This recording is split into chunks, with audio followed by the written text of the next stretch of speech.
শহীদ আবু সাইদের নামে বাংলাদেশে মসজিদ বিনির্মাণ করা হবে, মাদ্রাসা হবে, কোন ভাস্কর্য এদেশের তাওহীদি মুসলমান করতে দেবেন। আপনারা কি রাজি আছেন কিনা? রাজনীতি কোনো বিষয় নিয়ে এখানে কথা বলবেন না।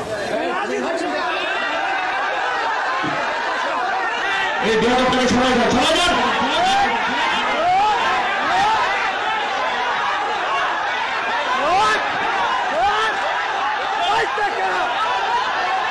এরা সব জায়গায় এরকম করেছে, এই বারবার চলতে দেওয়া হবে না, কথা বলতে হবে, ঠিক কিনা? বসেন, এই চেহারাটা মনে রাখবেন, আপনারা মনে রাখবেন। এই যুবকেরা মনে থাকবে চেহারাটা, এরা বিগত 16 বছরের